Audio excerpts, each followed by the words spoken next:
replacing a transmission in a newer Ford F150. Hey gearheads! Today we're tackling a big one, replacing the transmission in a newer Ford F150. This is not a job for the faint of heart, but with the right tools, some guidance, and a lot of patience, you can conquer it. Disclaimer, before diving, remember this video is for informational purposes only. Every F150 model year is different, and specific procedures may vary. Always consult a repair manual specific to your truck and follow all safety precautions. If you're not comfortable tackling this job yourself, don't hesitate to seek professional help from a qualified mechanic. Tools and materials: safety gear, gloves, safety glasses, ear protection, transmission jack, engine hoist optional, socket wrenches and ratchets, Torx bits, fluid drain pan, transmission fluid. Consult your owner's manual for the correct type and quantity. New transmission filter, gasket scraper, shock towels, rags, sealant, thread locker, torque wrench. Preparation: park your truck on a level surface and engage the parking brake. Disconnect the battery's negative terminal. Drain the old transmission fluid. Locate the drain plug on the pan. Place your drain pan underneath and unscrew the plug. Allow the fluid to drain completely. Remove the drive shaft. Unbolt the drive shaft from the pinion flange and the transmission yoke. You might need a drive shaft puller for this. Disconnect the electrical connectors. Look for the transmission harness connectors and carefully unplug them. Support the engine and transmission.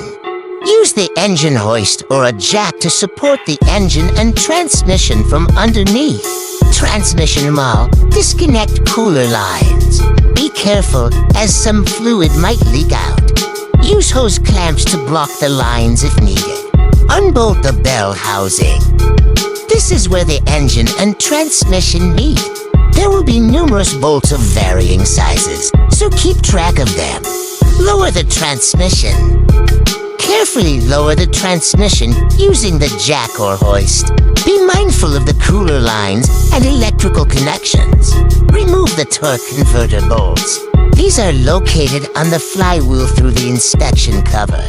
You'll need a special socket for this. Separate the transmission from the engine. Once the torque converter bolts are removed, carefully pull the transmission away from the engine. Install the new torque converter. Make sure it's properly seated on the pilot bushing and tighten the bolts to the specified torque. Align the transmission with the engine. This can be tricky, so take your time and ensure proper alignment. Bolt up the bell housing. Tighten the bolts in a crisscross pattern to the specified torque. Reconnect the cooler lines and electrical connectors. Raise the transmission and remove the engine support. Reattach the drive shaft. Pour in new transmission fluid. Consult your owner's manual for the correct amount and type of fluid. Reconnect the battery's negative terminal. Testing and final steps. Start the engine and let it idle for a few minutes. Check for leaks and listen for any unusual noises. Shift through all the gears and ensure smooth operation. Test drive the truck and monitor the transmission fluid level. Additional tips: take pictures or videos throughout the process to help you remember the reassembly steps. Label all the disconnected components to avoid confusion. Use a torque wrench to tighten all the bolts to the proper specifications. Dispose of the old transmission fluid and filter responsibly. Don't forget to reset the transmission adaptation values using a scan tool. Conclusion: replacing the transmission in a newer Ford F150 is a challenging task. But with the right preparation, tools, and this guide, you can tackle it successfully. Remember, take your time, work safely, and don't hesitate to ask for help if needed. Good luck. Thanks for joining me on this transmission replacement adventure. If you found this video helpful, and as always, stay wrenching.